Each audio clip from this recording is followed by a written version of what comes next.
Yeah, and I figured the NFL trade deadline would be a little bit more exciting. I was surprised more deals didn't come out, but the number of players that were available is what shocked me. I don't feel like any year we've had where you've had 15 to 20 guys with names that you recognize all available at the right price.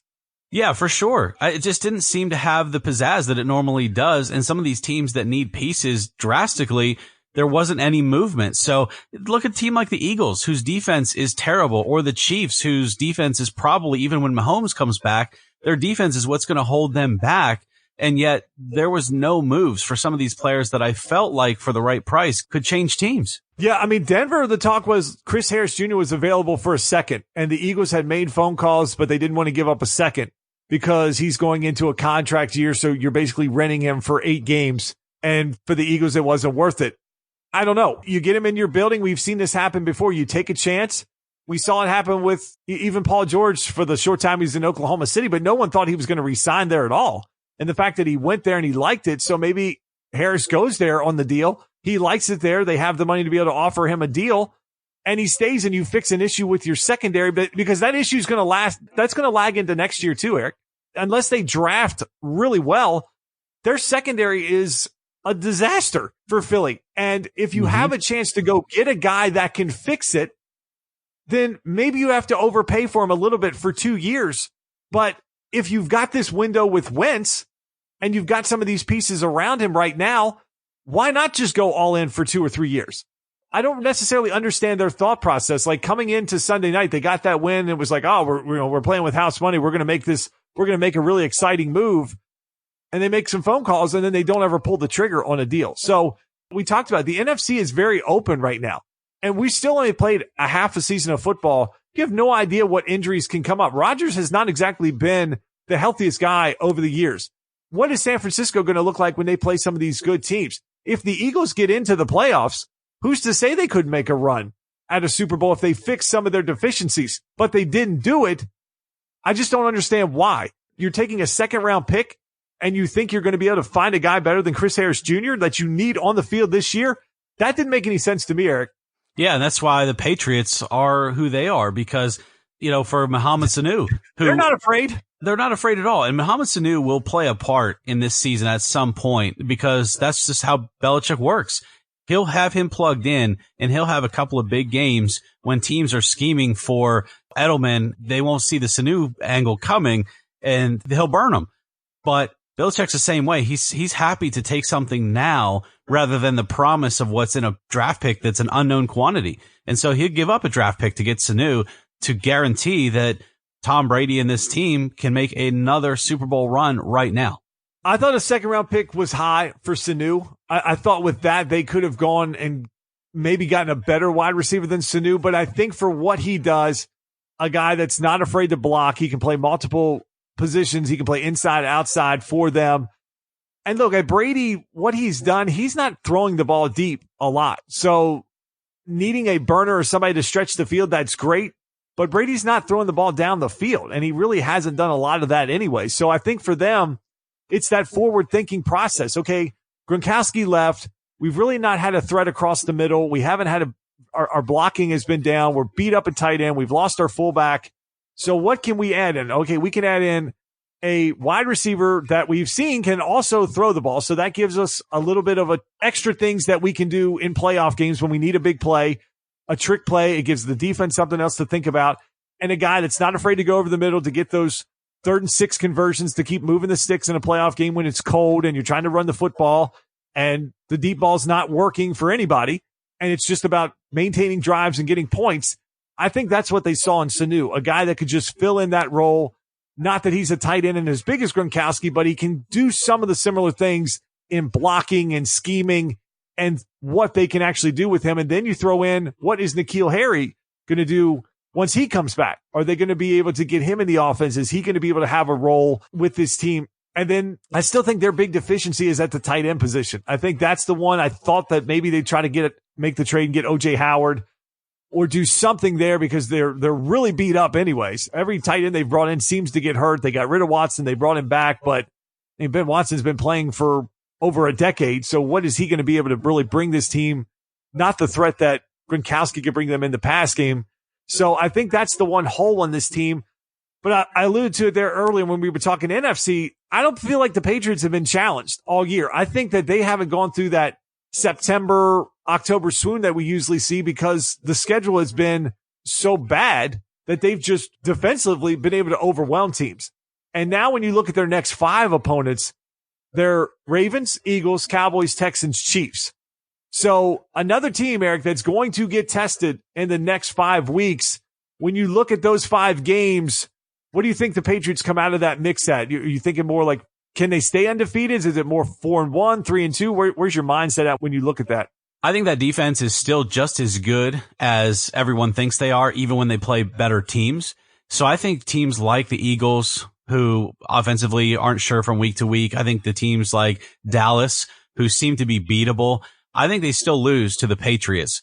I think the team that could test them the most is maybe the Chiefs, and that's only because if they have Mahomes back by that point, that's the team that could keep up with them, and it could be one of those high-scoring games, only because the Chiefs' offense, I think, overall, can still outmatch the Patriots' defense. Now, if the Patriots' defense holds serve against a team like the Chiefs, well, the Chiefs' defense is terrible, so the Patriots, I think, still come out winners in that game.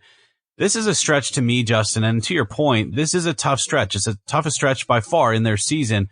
If they come out of it at 5-0, if they come out of it at 6-0 here in the next, month and a half, now we're talking about a team that really looks unbeatable for a Super Bowl run. I don't get involved in the 16-0 or 19-0 and all that stuff. I don't really think that matters to teams.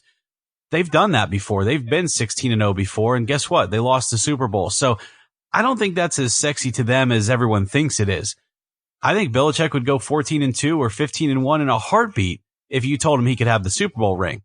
So that's where you get a little bit of craziness from the outside fans versus football. But in this stretch, if they went 5-1, I think they'd be satisfied with that as long as it was a good loss to a good team. And I know there's no good losses to Belichick, but if you get through this stretch and you still look really good, but maybe grab one loss, I don't think it's panic time, and I think they're still Super Bowl contenders. But yes, their defense will learn how good they are if some of these other better offenses like the Cowboys, Eagles, Chiefs can put up a strong fight and find out whether the Patriots defense is still good enough to hold them off. Yeah, that's really where my mindset goes in is just, I want to see this defense against some of the better teams in the league. And look, they're not playing San Francisco or the Packers or the Saints, the teams that we think are sitting at the top of the NFC playoff picture at this point. So I think Sunday night when they play Baltimore is going to be just a really fun game to watch in terms of what Belichick tries to take away. Does he try to just make it? Are they going to spy Lamar Jackson with maybe multiple guys? Are they going to try to take his running away and make him throw the ball? I look for them to do that, to just try to clog things up. But I also think Lamar has that freakish athletic ability, a little Russell Wilson like that. Maybe you can't just plan for all this stuff. That maybe just when the moments that you ease up or you think that he won't run, he can hit you with a 20 or 25 yard run. So I am really intrigued to see how Belichick is going to play that. But yeah, to the greater point is it's just, I want to see this team challenged. I want to see them play Lamar Jackson and Carson Wentz and Dak Prescott and Deshaun Watson. And then Patrick Mahomes should be back and healthy in 5 weeks when they play each other, because that'll really tell me where this defense is. I can't learn much about this defense with 2 games versus the Jets. That doesn't tell me much. I can't learn anything about them versus the Dolphins because those teams spike other teams and make them look a lot better than they are. It's like some kind of currency difference where you go somewhere else and your dollar certain then worth $3. Well, it doesn't mean it's worth $3 in the U.S. I just want to see what this team looks like when they play really good teams, because a team like Kansas City, I think we don't know what to think about them either, because Mahomes is nicked up. They're losing games at home. He gets hurt again. The defense is a mess. What's this team going to look like when Mahomes comes back? Because sitting at 5-3, it doesn't look great, but the FC is so bad as a whole, unless Mahomes is out for an extended period of time, which it looks like he'll be back in week 10, I think the Chiefs will still be fine, but they're digging themselves a hole, Eric, where they're going to have to end up going to New England and potentially having to go there earlier or just a tougher route versus being a 1 seed or a 2 seed where you're getting a home playoff game where they're going to be playing maybe road games before they even could get to New England. That's my one concern with them is I just want to see what that team looks like when all their pieces are back, when Tyreek Hill is back and healthy, which he wasn't early in the season, with a healthy Mahomes. And then can the defense figure it out once they get healthy again? If they're the Chiefs that we thought they were, what do you think about them so far? Because I know you talked about the fact that defensively they're bad, but when they get healthy, do you see that this team can be what we thought they were? Or do you think this defense is ultimately just going to be bad all year and keep this team from making a Super Bowl run? It's got to be one of the most frustrating things for Andy Reid, I would think, because you want Patrick Mahomes to be a leader and to be the spark that drives this team.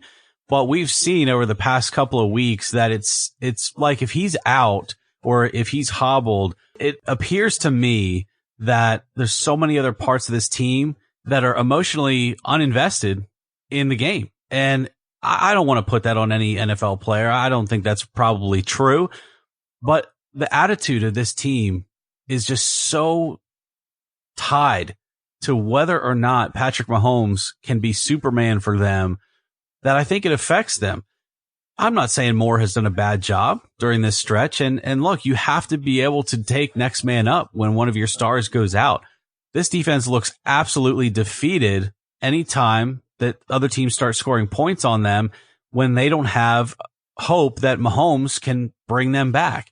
So in these games when he's not in or he's hurt, Justin, I think this team is close. I mean, we saw over the past couple of years that this team is really close to being a great team, but there's just little things that keep them out of the mix. And I think they still lose to the Patriots this year. Even if Mahomes is back by then, I think they still lose to the Patriots. They're just so emotionally tied to the ups and downs of Patrick Mahomes that I just think mentally they're not there. I don't know. That's just what it seems when I have a friend who's a big Chiefs fan and we talk about them all the time on text, the same way you and I do about the Sixers or LeBron or whatever. And I hear a lot about the Chiefs, and he tells me a little bit here and there about some of these players. And it just seems like they'll go the way of Mahomes. If he's up, they're up. If he's down, they're down. And I think that to me is a scary thing for a team that's trying to be a leader in the AFC, especially in the coming years when maybe Brady won't be there anymore. So they've got to bolster that defense, and they've got to be able to feel like they can win football games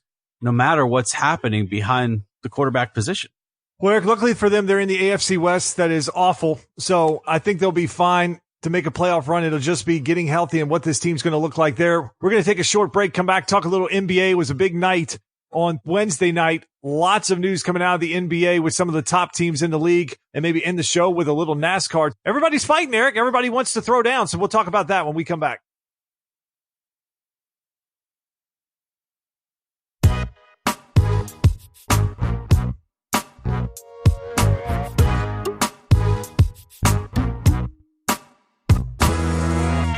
All right, let's talk a little NBA, and it was a big night in the NBA. And Eric, one of the teams that we weren't sure what was going to happen with this team, what they were going to look like. No Kevin Durant, no Klay Thompson. It was reported for the year. What would the Golden State Warriors look like? You and I had talked. We had some concerns that defensively they were going to be the NBA version of the Chiefs right now, that they were just going to be giving up points right and left. They have not looked good at all, and it got even worse for them on Wednesday night. Steph Curry, broken left hand.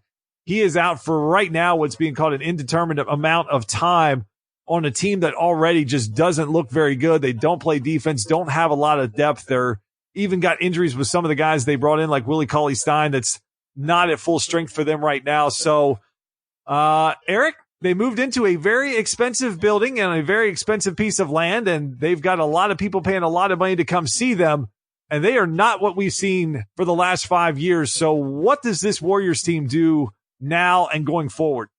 They're going to be in a bit of a shell shock, and I'm talking about the fans as well. There's going to be a lot of shock going on. This is not going to be a 500 team now this year. So from where they've been over the last 5 to 6 years to where they're going to be this year, it's going to be such a significant drop that I don't know if San Francisco's ready for it. Thankfully, they have the 49ers, because Klay Thompson being out all year and then Kevin Durant being gone is already such a huge change to that roster you go back to having Draymond Green and Steph Curry and obviously, some of the free agents